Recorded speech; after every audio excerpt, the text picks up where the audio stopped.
Hey guys, how's it going? My name is Adrian Reddix, and I want to talk to you today about why I think the iPhone 6s is the best phone, the best new phone under $200. I know you're looking at me like, hey, this is a phone that's been out almost 5 years. How is it new? Well, let me tell you. I don't know why I keep doing that. Is that cool? If you go to Apple's website, it's not there.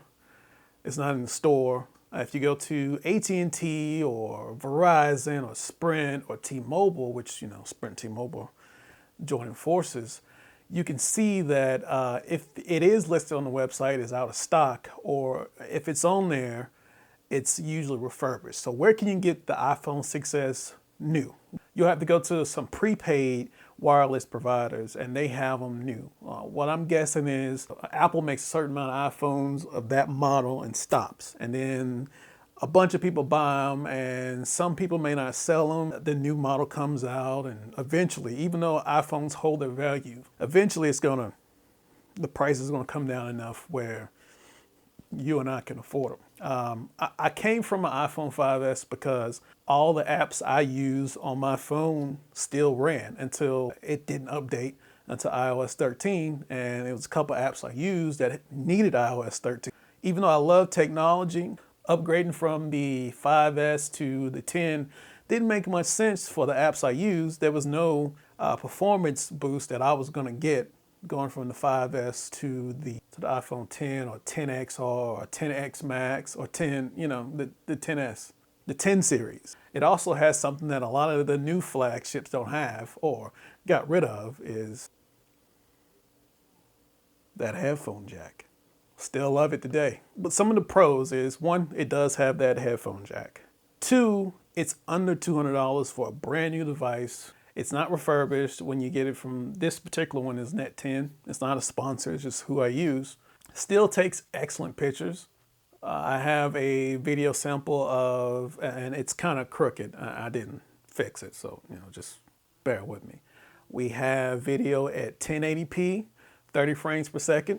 We have video at 1080p, 60 frames per second, and also 4K at 30 frames per second. Now, I'll go out on a limb and say this. This is one of the cheapest 4K cameras you can buy. 4K camera, under 150, you can't get any better than that. And it takes some pretty decent 4K video. No, but it's still quite capable. Also, you can see that the front-facing camera is still pretty good, even in these overcast, low light conditions, not super low light, but just overcast conditions. And this is the microphone audio, and it's okay. It's not professional, but it's not horrible either. Also, you have at the time when Apple announced the 6S, they announced it with 3D touch, and it was going to be revolutionary. It was going to change the world. And as you can see, almost 5 years later, almost everybody has abandoned 3D touch. It's almost not a thing, except on some apps, and even some of Apple's apps don't even do anything with 3D touch, and the newer phones don't even have a 3D touch functionality. So, cons. I know it has a 1750 milliamp hour battery. I know the screen size isn't as big. Also, it has the A9 chip instead of the new big bad A13 chip. But for the apps you use, if you're not using anything that can take advantage of the new processor, there's really no need unless you like being on the bleeding edge of technology. And if you're going or considering the 6S, it's either one of three things.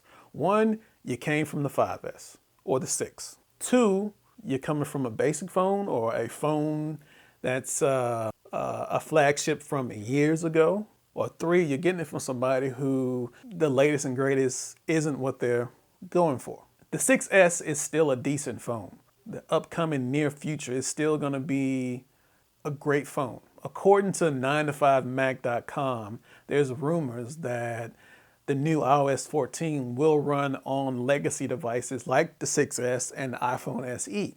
So as far as security updates and functionality, you're still keeping up with the latest and greatest devices, but you may not have the same performance, or you won't have the same performance and speed and camera quality as the newest edition of the iPhone series. So why not do another flagship, or something else like the S7, which came out at a similar time? Or why not do something that's not a flagship, like the A20 or other brands? You definitely could. But the thing about the difference between Android, which I love Android also, and iOS is there's a lot less fragmentation on the iOS side. And what do I mean by fragmentation? Well, with iOS, you have let's say you have this many devices. And as far as longevity, I mean, we just lost last year support for the 5S, which is a almost 7-year-old phone, as opposed to the S5, which we've been lost support for. And you have all these different brands and models in the Android side, hardware and other limitations lose support for the latest operating system fairly quickly. So as far as being able to be supported and still use your apps, that's a plus for iOS. And as far as Android, you have the freedom to, well, manufacturers have the freedom to customize different experiences to give like the what used to be called TouchWiz, which is the One UI now. So you can get a more deeper customer experience. But that's why I think the iPhone 6S is the best phone you can buy new under $200, quote unquote. Thank you guys for joining me. Comment, like, subscribe, post it other places. Write what you think the best phone under $200 is in the description below, or if they've changed it, the description above, or to the right, or to the left. Did I do that right? My right, your left. These ways. So what do you think about the iPhone 6S? Tell me. And thank you guys for joining me, and I'll catch you guys in the next one. Bye.